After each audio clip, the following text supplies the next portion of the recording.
What's up, everybody? It's your boy Cowboy Hippie here on the Hippie and OG show. Only half of us is here right now, as you can see. We don't see the gray-haired, or I'm sorry, the OG Clary OG. But I'm gonna get this show started, man. It's been a wonderful championship Sunday, as you can see. We had a first great game. Let's talk about that: Cincinnati Bengals versus the Kansas City Chiefs. Now, what's crazy is I believe this game turned into the hate on Jackson Mahomes and Brittany Mahomes. And I think that storyline really made it uh even bigger for this game because everybody just the hate on them is insane. And it comes with, with for a reason. I can't stand Jackson Mahomes. The whole TikTok dances on the field when he did it on Sean Taylor's number really pissed me off. So ever since then, I just really hated the dude. So, you know, what a hell of a game. Let's see if they talk about this blow, the lead that the Kansas City Chiefs blew. I believe it was 21 points. It's insane. It was 21-3. They had an easy way to victory to go to the playoffs or to go to the Super Bowl again, and they choked it out. So yeah, it's crazy how this NFL playoffs has been with overtime. I know that's always been the talk around the NFL for years now of how the concept of how the playoffs go. And I know some people see it's not fair, the other team doesn't get a chance, and I'm with that too. But I think today's game with Kansas City and Cincinnati proved how it is a good system because Kansas City had an easy chance to win this game, and that interception was huge. And it's crazy because when Eli Apple dropped that interception, to me, I was like, oh, that's their only shot. You know what I mean? That to me, that was their only shot to do this, and it didn't happen.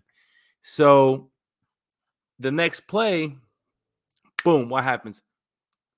Interception again. And what a great play by Bates. I mean, their safeties can really be a playmaker.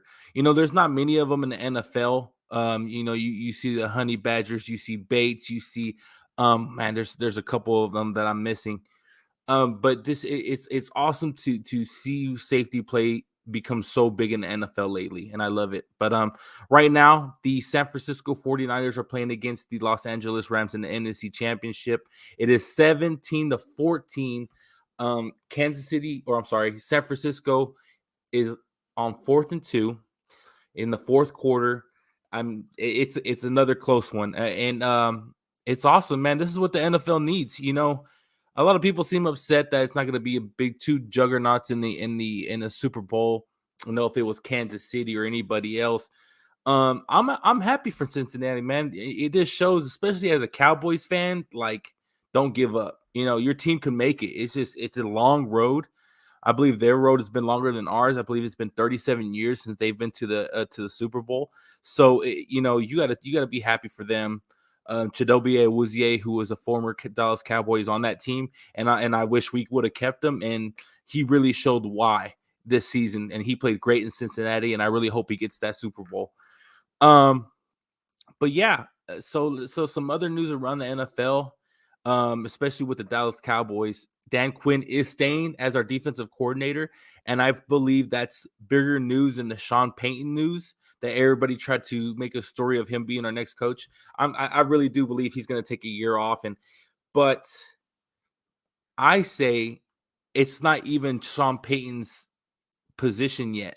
I think Dan Quinn has a chance to get this head coaching job if Mike McCarthy continues to screw up and continues to not be great with clock management and everything like that. So hey, don't be surprised, man. Dan Quinn he really came in here and brought this defense together because yes, what happened last year with Mike Nolan was horrible, but Dan Quinn came in here with pretty much the same tools, the same players, and turned that defense from the worst to one of the best. And that was only with 1 year. So imagine what he can do in a second year, especially with Micah Parsons. And I think that was a big reason why he wanted to come back, because he knows how great Michael Parsons is going to be. And I think he knows what he can mold himself. He can mold Michael Parsons to be, and he really wants to see that player grow. And not just Parsons. He made Randy Gregory have his best year. Jaron Kearse, nobody heard of him. He was just a small veteran free agent signing, and he turned to our starting safety and probably going to get a contract from us. So I'm really happy with that, man. I'm excited to have Dan Quinn back. I'm excited to keep these defensive coaches because they did their thing. They changed their schemes when it wasn't working in the first half offensive side. So let's get to that. Why is everybody so big on this Kellen Moore? I was in the beginning, but once they figured out his offense, he didn't change it. He kept it the same. And I really feel like that's what him being a third-year offensive coordinator really showed. You know what I mean? He continued to do the same thing over and over, and he did this last year and the year before that when he started his first year as offensive coordinator. I believe in 2019 we started 3-0, looking like the hottest team in the NFL, and he stayed with the same old stuff, and look where it got him. We went 8-8 that season. 2020, it was a different year with Dak Prescott getting hurt. The offense was humming, our defense was horrible, and once Dak got hurt, he kind of just played the same system as he was now, but with Andy Dalton. But our run offense was a lot better last year than it was this year. So let's get to that. Let's get to that. What do the Cowboys need to do to get in this NFC Championship game? Because that's where we want to be. Yes, we want to be in the Super Bowl, but at least take us to the NFC Championship. It's been 27 years. So what can the Cowboys do to get to that position? And I'm going to give you my opinions on it. I honestly think the best things for them to do to get to this position of the NFC Championship is build that offensive line again. Now, I'm not just saying in the draft. The Cowboys love to just build their own players, homegrown. Look what we built. Look what we did. Blah blah blah. Okay, that's cool. I get it. But at the same time, look what the 49ers have done. They got their Trent Williams from free agency. Look at the Rams. They got players from free agency. You got to get one of those big time names. I'm not saying get 7 of them. I'm not saying, get 4 players, lose your next draft picks for the next 5 years. No. I'm not saying that. But there's going to be a free agent out there in this offseason that's going to want to leave. And I'm pretty sure it's going to be either defensive lineman or offensive lineman, and you got to take it. And so I feel like the especially Jerry Jones, he wants to win. He's ready. He knows his time's coming short, and so he needs to win the Super Bowl ASAP. So offensive line, and I say, hold on 1 second. What's up? Hey, babe, does Liam want anything from? I don't know. I'm doing the show. Oh, never mind. My bad. Bye. Sorry about that. So things happens during the show. It's all good. But like I was saying, the Cowboys really need to change their ways from the offseason, as in just thinking that the draft alone is going to save their team, and it's not. We're going to lose. I believe there's 29 free agents on this Dallas Cowboys team right now. A lot of offensive weapons are leaving, including Cedric Wilson, Malcolm Gallup. I believe Malik Turner as well. Now, I'm sure they will keep one of those 3. And a lot of people want Gallup, but unless he takes a cheap contract, I don't see it happening. So let's hope for the best.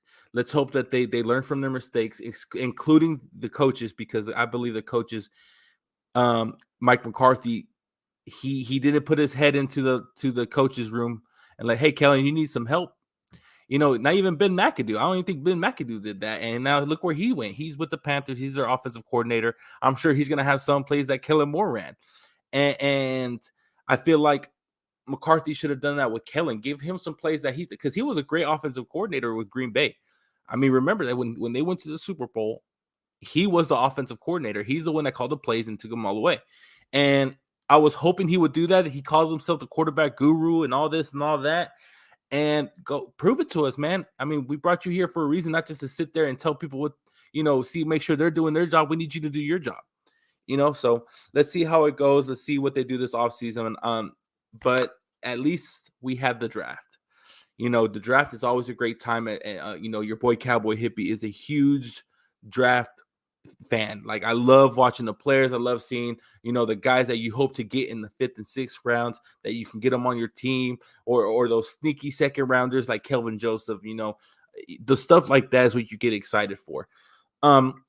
Let's look at the I'm not going to go too in deep with the players that I'm looking at. I'm going to stay with the first round type of players, first round grades. And the one that I see a lot of Cowboys fans looking for is a great linebacker from Georgia. And there's a reason why. To me, he is the best linebacker in this draft, easily. His name is Nakobe Dean from Georgia. He's got extreme range. He's like Michael Parsons as in speed to go in left to right, but he can also hit those blitz holes. He can hit those holes quickly. And that's what we need. Leighton Vander Esch struggled to do that. Jalen Smith struggled to do that. They took too long to get into those holes, to plug those holes in. So by the time they saw where the running back was going, the running back was already gaining 3 or 4 yards. And he's a great tackler. Jacoby Dean is a great tackler. I'm excited for that. Now, if we don't want to go linebacker, because I know our offensive line is horrible, and I get that. It's going to be tough. Now, you're really hoping for Green from Texas A&M or Ikem Ekwonu from North Carolina State. If one of those two are there, I would take him in a heartbeat, because Ekwonu you could play him inside, you can try him outside, but he will be a great right guard.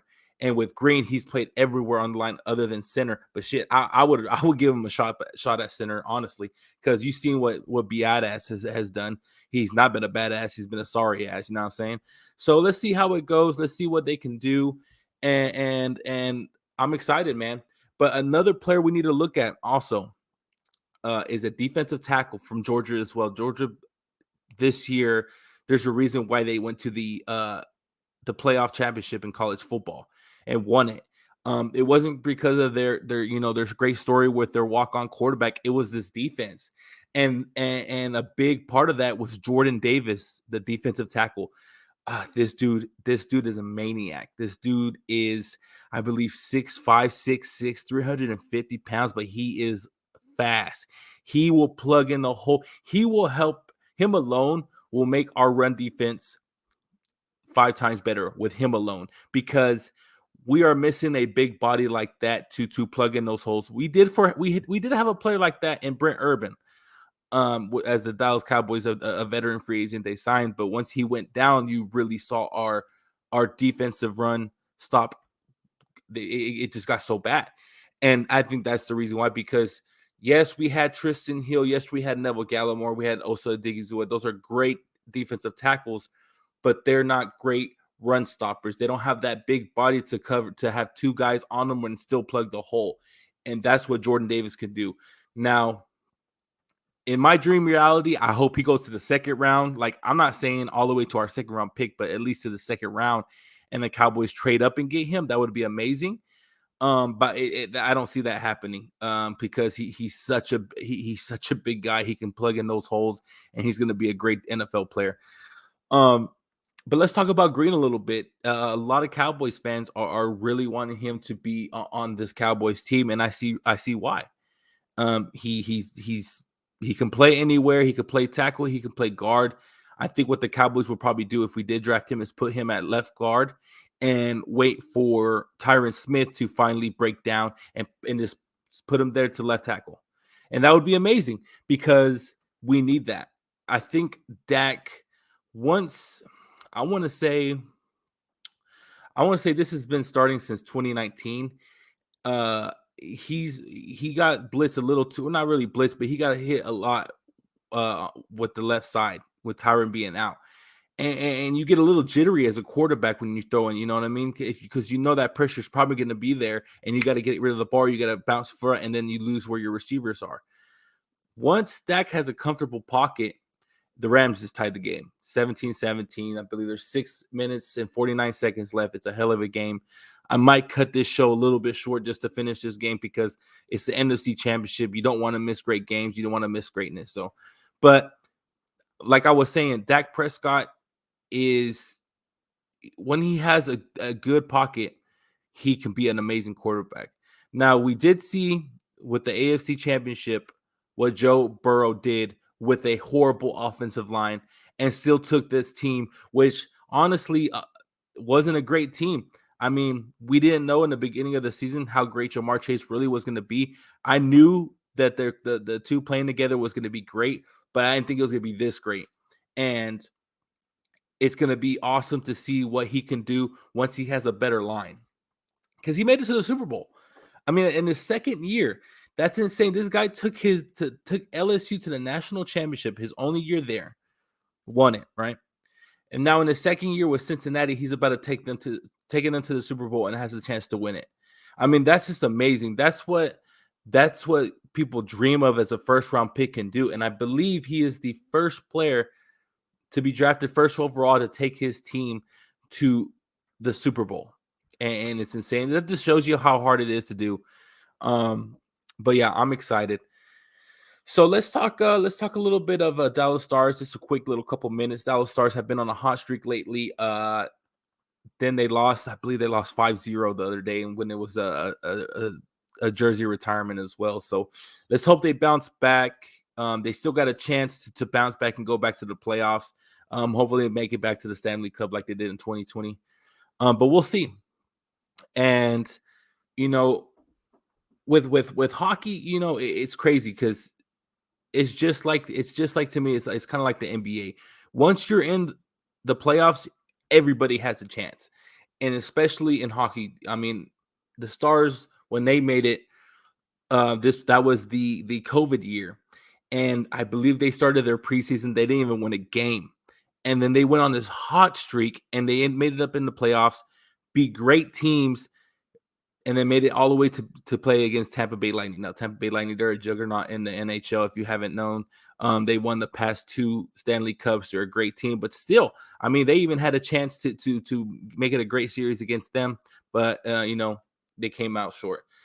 But let's talk about this NFC Championship game. I want to talk about a little incident that happened with Jalen Ramsey and Robbie Gould, the kicker. Everybody's a little upset on why Jalen Ramsey is going after the least important, or least alpha male on the team. You know, no shots at kickers, but you get what I'm saying. I like that. I want that on our team. I want Jalen Ramsey on our team. That's what you need on your defense, to get in their face, because you never know, that could shake them up later in the game. You know, if it's out to a field goal and you see Ramsey chewing his mouth, you know, Robbie Gould's still going to hear that. But we'll see. Robbie Gould's still a beast. I mean, you see what he did against the Cowboys. You saw what he did against Green Bay. He's got ice in his veins, you know. But hey, this is a great game. It's cutting close.